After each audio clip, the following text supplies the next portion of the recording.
Hello and welcome back to another special edition of GNAT-TV's In-Depth series. I'm Andrew McKeever, the news director at GNAT-TV's News Project. It's a pleasure to have you with us today on Thursday, January 14th. It's also a great pleasure to be joined today by three area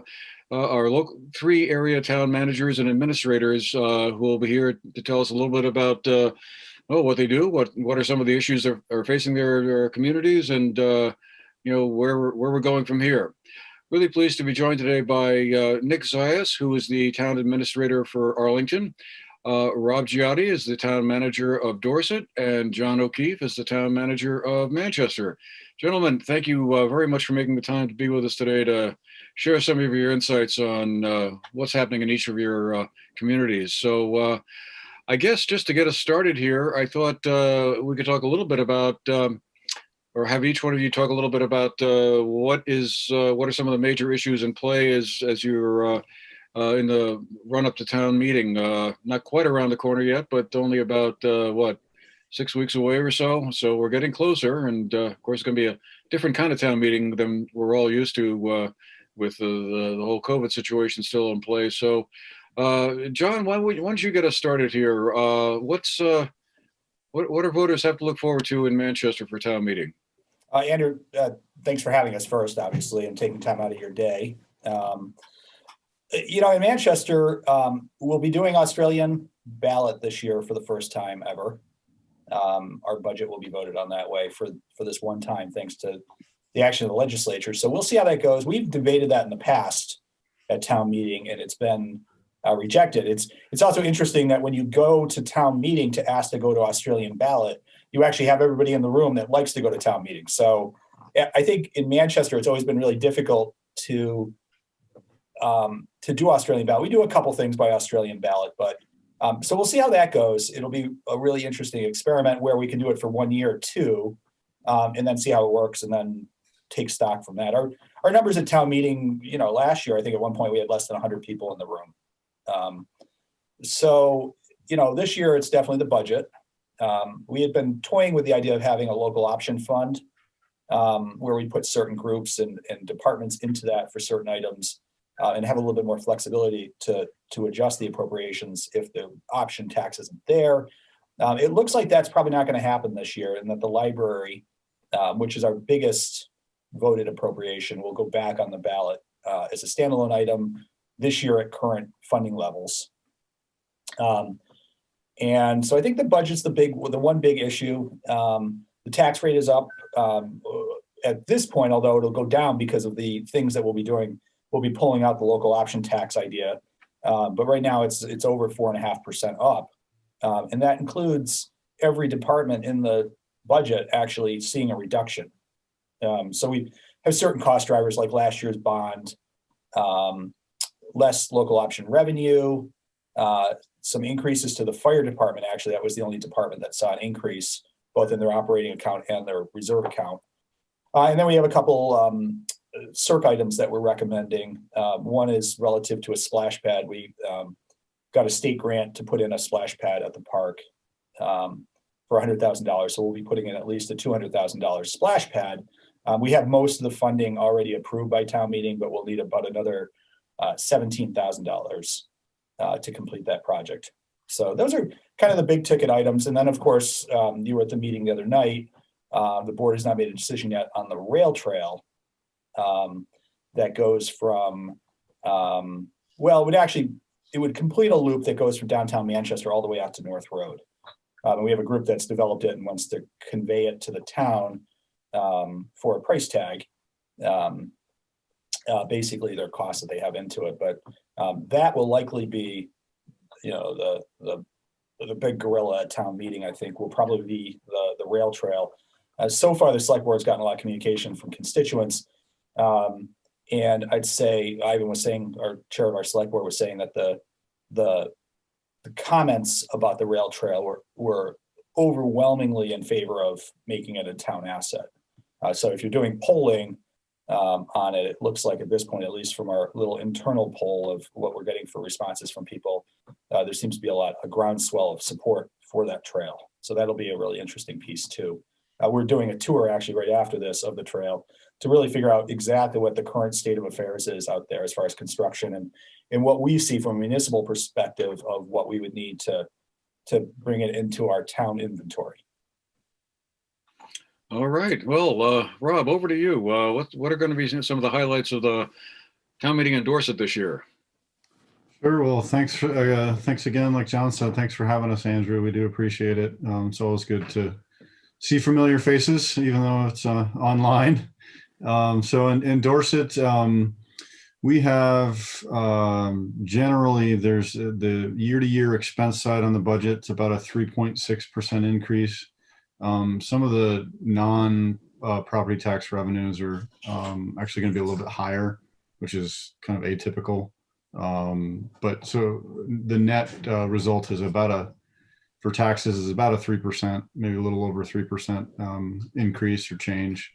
We do have some items within our budget that are kind of new or interesting. We have an outdoor recreation director, and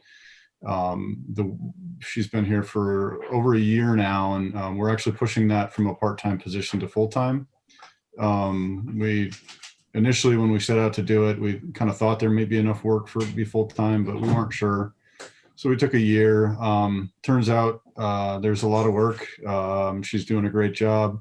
People really appreciate it. And the town parks and properties and stuff, trails are just benefiting from it. So we see the virtue in making that full-time. So that's one of the things that'll be there for folks to decide on in our budget. Additionally, we've got some resources relative to in 2018 or 19, the town acquired the Raptor Lane property, which is a property that's located off Route 30 behind J.K. Adams. And we've spent roughly the last 18 months or so with a subcommittee determining potential uses or outlined priorities for what might be able to happen there.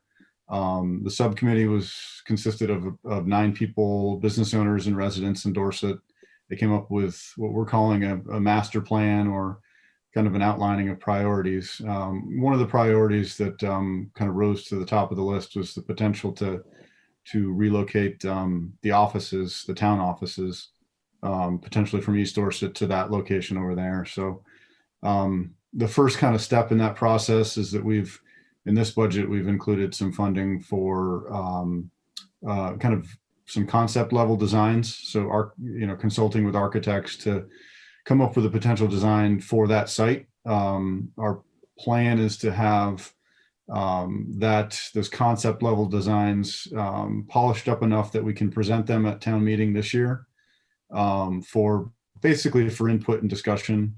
There would be cost estimates included with that. There won't be any kind of decision making in terms of funding or voting or whether or not to do it. It's more or less just a first blush at an opportunity that the town might have to rethink the current office structure, maybe use the Raptor Lane site to accentuate some of the recreational opportunities that are there. So we're excited about bringing that to town meeting and having people get a chance to take a look at what physically what it might look like, and then what the program might look like for what the inside of the building might offer. Those are probably the two biggest items, and that'll be just kind of embedded in the discussion as part of the town budget or operations presentation for town meeting. We already vote everything by Australian ballot anyway. So for us, the biggest difference is just going to be we do a little bit of floor voting for appropriations. The budget itself is done by Australian ballot. So the nonprofit appropriations will shift over from the floor to Australian ballot. And then, like most of the other towns, we're going to do an informational meeting, Monday night on Zoom, and we'll try to do our best with that. All right, and Nick, over to you. What's going to be the main event or events to Arlington's town meeting? Okay, there are 2 big pieces that that are going to be different with town meeting this year beyond the standard shift to Australian ballot that's happening in towns across the state. This is going to be our first year moving to full Australian ballot.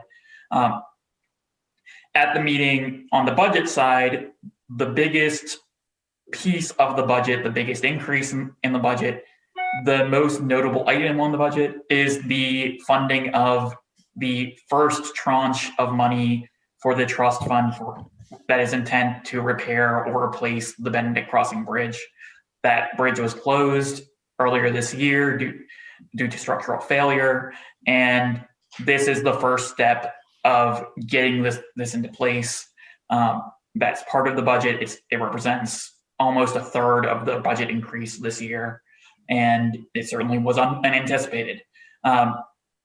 Beyond the budget, which increases in aggregate something like 4%, which also includes things like a full year of myself being on staff and things like that, is changes to the structure of government. The town will consider 4 articles at town meeting this year, or at the informational session, and then voted by Australian ballot.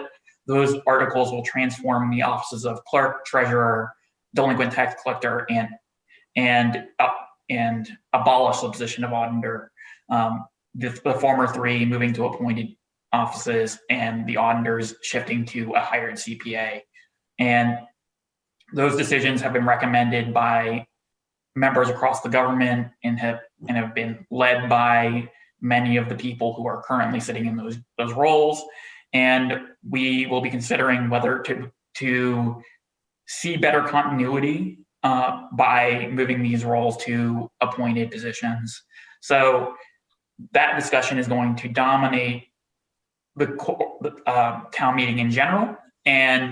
But beyond that, we have a couple of other projects that we're considering, but those are the biggest matters. Funding Benedict Crossing will serve, or the decision on whether to pass the budget, really we see as a referendum on that bridge and whether that bridge needs to be rebuilt or should be rebuilt. And then the other matters being, should these other offices be subject to select board input to make sure that we have the skills necessary to keep this town running at an efficient level.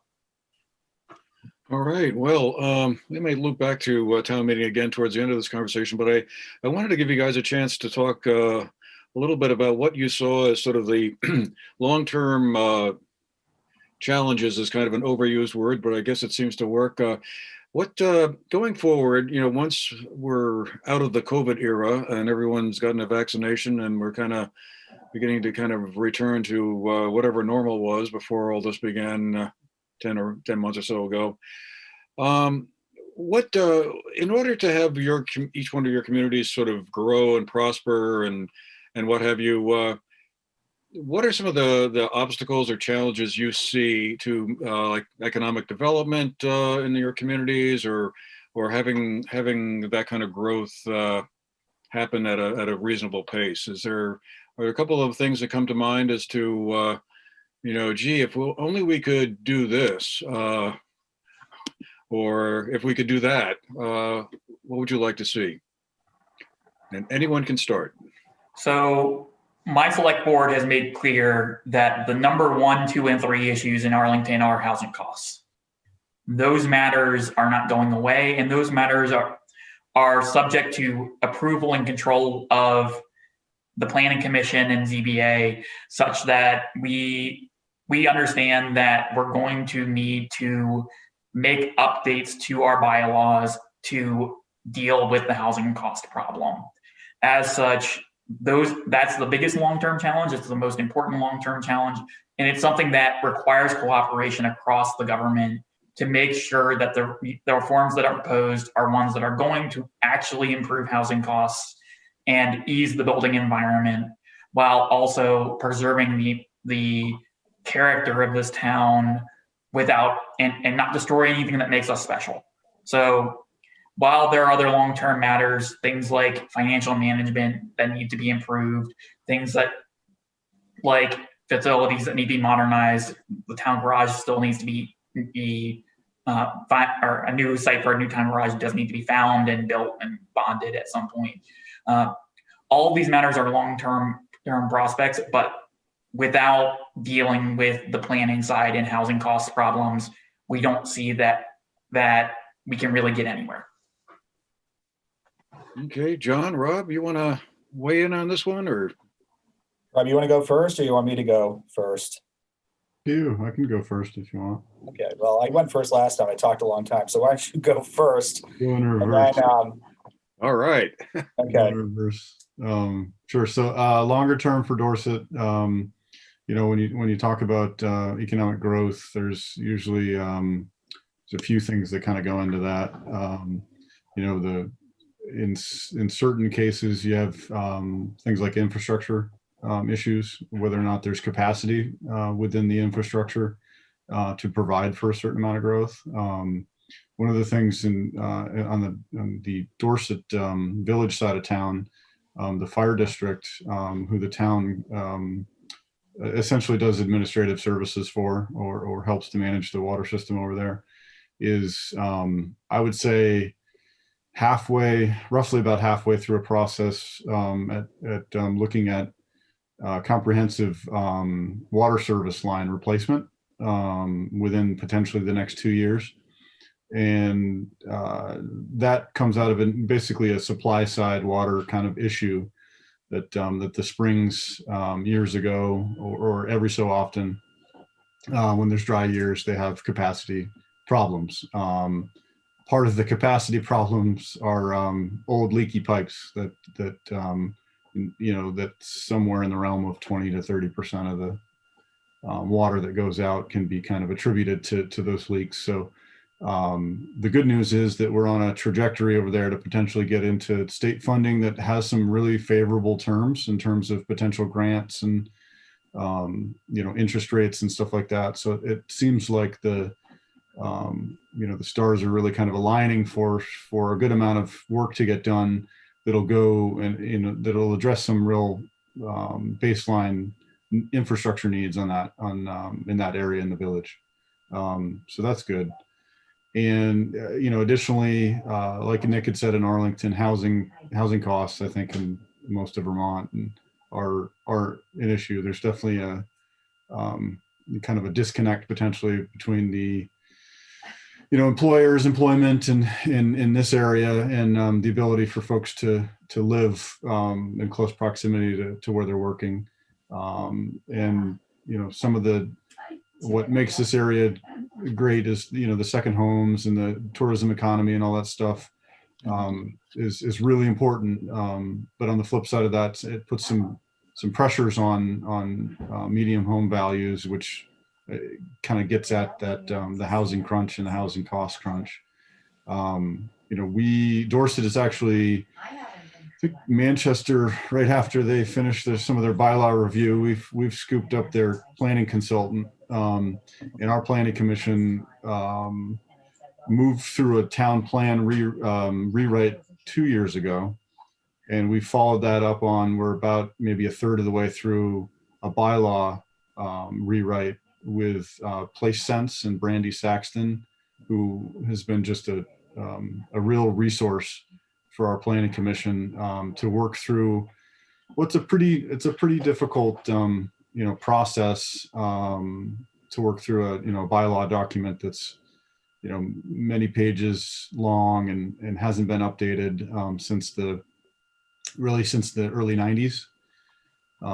So that process again is about a third of the way through, and we suspect that'll be done within, you know, maybe 18 months. And that'll start to go to some kind of a resident input and hearing process for those potential changes. Some of the nuances within those changes are going to be geared toward, you know, infilling in the villages and trying to make, you know, development in places where it makes sense, more logical and easier.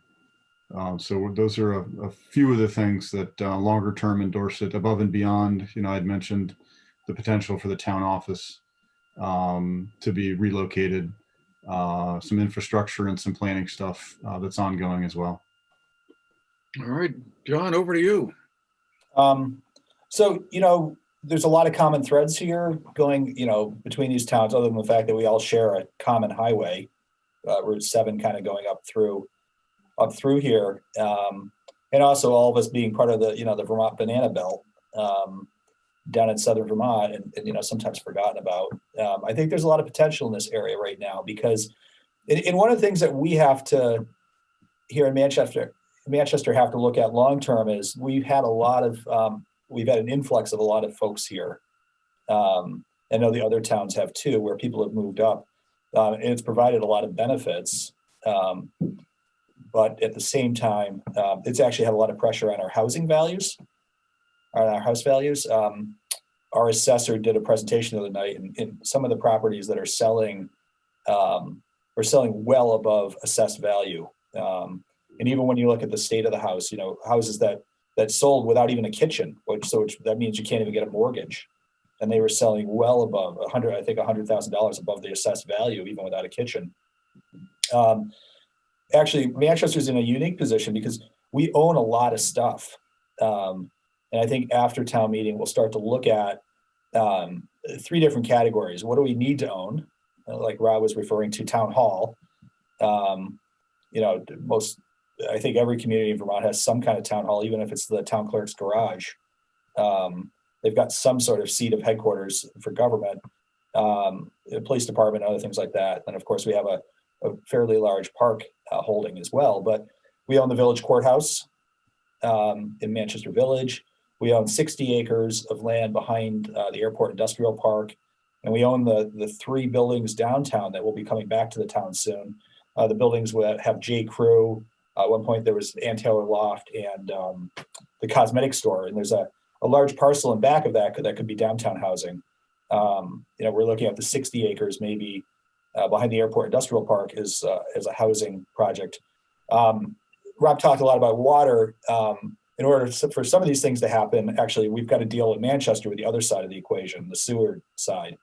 And we're looking at 2 different sewer expansions, one coming up Main Street all the way to the Daily Gravel Pit, and one going down Richville Road, at least to the town-owned land down there in the airport industrial park, and that whole aquifer protection area down there. So we'll be looking at that after town meeting. I think as far as the long-term stuff of what we have to own, what we want to own, and what we don't want to own, our recreation and quality of life things here in Manchester and in the area, I think are really strong.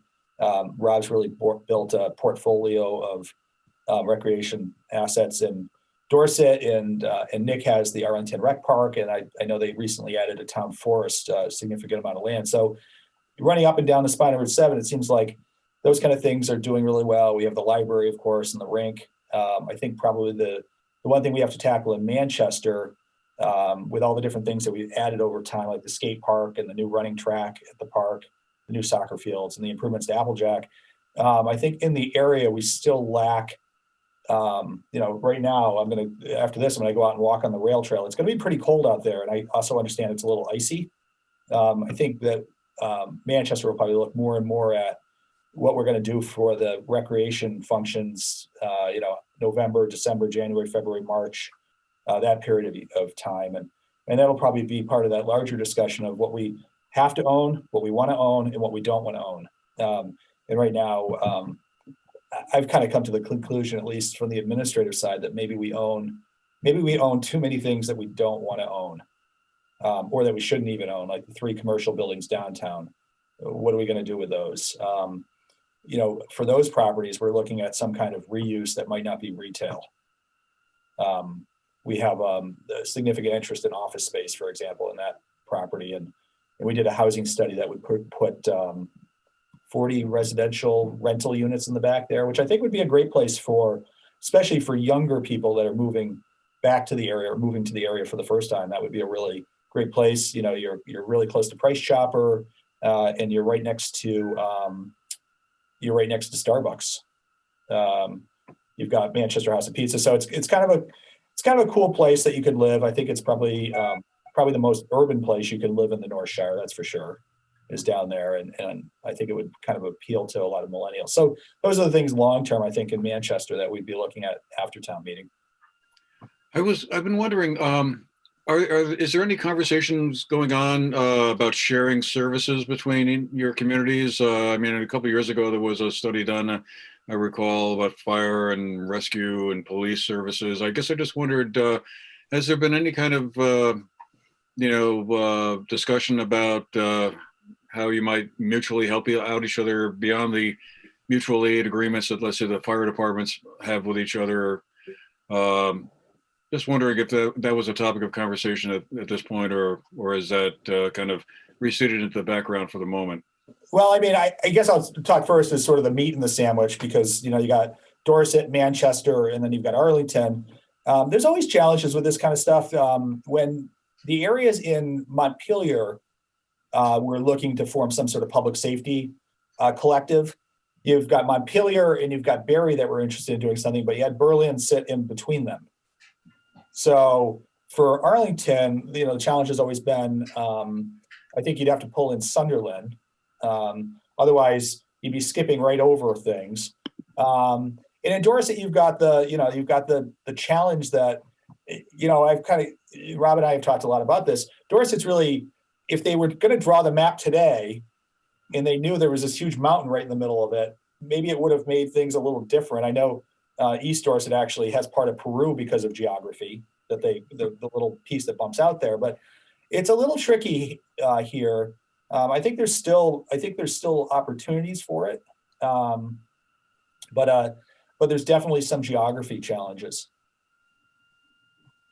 I know we have made substantial efforts the last few months to expand our non-fire department mutual aid agreements with the town of Sunderland, actually approached by the town of Sunderland, to especially share highway services and capitalize on a little bit of extra capacity that they seem to have, and do more mutual aid with equipment. The new mutual aid agreement that is currently under review by the relevant parties will allow us to do things like rent equipment between the two towns a lot more easily. We intend to bring the town of Sandgate into the conversation for some of these matters as well, but that is something that the Sandgate Select Board has not yet approached us on, but we will be reaching out to them in the coming months. But the real challenges for us are whether there's interest further south, into Shaftesbury and the whatnot, where it doesn't make so much sense to share many services when there's a mountain between Shaftesbury and here. But there's certainly room for a little bit more mutual aid on certain roads that run between our two communities on outside of 7A. And we, kind of going up here in the North Shire, and actually even with Arlington, we have certain things that we do share, like Rob and I share the rescue squad, and actually the two communities are Manchester and Dorset are the two largest contributors to the rescue squad's operations, both from a town assistance standpoint and actually from a customer base. And then of course we have our solid waste collective, which actually goes all the way down to Bennington, and that sort of goes through BCRC. So there is stuff happening. It's interesting that Nick kind of mentions public DPW items. Obviously Manchester actually has two highway departments, one in the village, one in the town. I think there's more opportunities there as well. For example, I think Manchester is the only community between Bennington and Rutland that own a street sweeper, the truck that we bring out and we sweep the gutters. It's an extremely expensive piece of equipment. I think the last time we bought one was over $200,000. That being said, the last time we got rid of one, it only had 20,000 miles on it because it only drives like 5 miles an hour and it doesn't leave town. So that's actually a truck that we tore the back off and repurposed it because the rest of the truck was in great shape. The whole back was blown out. So, there's things like that, and Rob's got some equipment that, we don't have here. So I think there are more opportunities. to share that kind of equipment at the highest level. I know that there's always concern that you're going to be that all the equipment will turn into a rented mule sort of thing. That it's going to get beat up and there'll be a lot of wear and tear on it. But I think you can get over issues like that. All right. Rob, did you want to weigh in on this or? Yeah, I mean, I can just kind of echo what John said. I mean, there's definitely, with the equipment side, there's some opportunities. Like we have almost zero use for a street sweeper, but we do have like 2 places where it would be really nice to have one. Mm-hmm. But I mean, it just doesn't make any sense at all. So I don't even know if the street sweeper. If we drove it to Dorset, I don't even know how fast it goes. I was going to say it might take a couple days to get there, but I'm not. I only need it. It'd probably take longer to get it there than for what we need it. Yeah. I mean, you have challenges like that. The geography is definitely an issue. I mean, just in the towns themselves within the towns, have geography challenges for the way that we provide services. For instance, there's the highways in Dorset go from the far end of Mad Tom Road to the far end of Danby Mountain Road. It's 18 miles, road miles from one location to the other location, because as John had mentioned, you essentially do this. And we have to, we maintain both those areas. So it's, just inside the town, sometimes it can be difficult to try to figure out the way to provide the services best, and thinking about how you might partner with other towns, I think is always a smart idea. I will say one thing, John just we're not sharing, but he's acquired my sheriff, which is congrats to him. Yeah. We'll miss Jesse for sure. We'll have Chris Miller up here doing the deputy duties, but I think it goes to show that sometimes the good service can be hard to find, and if there's ways to share and partner, it makes a lot of sense to look at that stuff. It's interesting, Andrew, when we did the study talking about all different kinds of public safety things that might be areas where we could work together more. I think we were talking about having 3 officers on, police officers on at any given point, and I think it wasn't divided up. The practicality of it wasn't divided up like most people would think. I think there was one person for downtown Manchester and south of downtown, and then there were 2 that were Dorset West and Manchester West, and then Dorset East and Manchester East that would be running up and down these corridors, because having a person in Dorset driving back and forth was just not very practical, actually. So it was interesting how the idea of maybe making one public safety district for the 2 towns, because when I first went into the study, not knowing Rob's geography as well as he does, I just said, oh, we'll put somebody up in Dorset. And it just didn't, from a practical standpoint, even from the standpoint of covering Dorset, it didn't work as well as the solution of having these different quadrants. And then, of course, what would happen is if there was a call in East Dorset or downtown Manchester, there was a big call, you bring all these 3 people together, obviously, but it's not as easy. Dividing out quadrants in other areas is a lot easier versus around here. Just like Nick was saying, Arlington and Shaftesbury are separated by a mountain. If you look at it if you look at any of this stuff on a map that doesn't have topography, it all looks so simple. I was interested. I don't think I've heard any of you mention broadband so far, and that's always been mentioned. It seems like it's been mentioned a lot over the past year or so, in particular, with people working remotely and students learning remotely and all of that. I was just wondering, I mean, I know we have a communications union district that's attempting to kind of bring some improvements in that area, but I was just wondering, do you see that there could be or might be or should be some sort of role for municipalities to kind of play in that? Or, is it mainly just sort of encouraging state representatives and state senators to do whatever they can and appropriate as much money as might be possible to invest in that? Or Or do you feel like, basically the level of service that we have right now is either good enough or, not hearing too many people complaining about it? What do you see as the status there? I can start on that. So we definitely have issues. We're rural. We have little pockets of town that don't have adequate, or don't have broadband at all, or don't have adequate broadband. One of the challenges has always been that Vermont regulates the utilities pretty hard, and then there's certain federal regulations that kind of seed, and the utility companies know, kind of the minimum of what their base coverage that's required is, and a lot of cases with the internet, you hear about something like 16 customers per mile or something like that. That when that threshold is met, they have to provide service, and they know full well, the pockets of towns or communities that kind of fall under that, and those are the areas that tend to be underserved. From our perspective, we're participating in the CUD. Hopefully it'll keep the discussion kind of front of mind, and that there are definitely some needs, really throughout the whole county and most of the rest of the state. But one kind of COVID related, I guess, good story is that the state had some CARES Act money. They did make it available for, kind of limited broadband connections.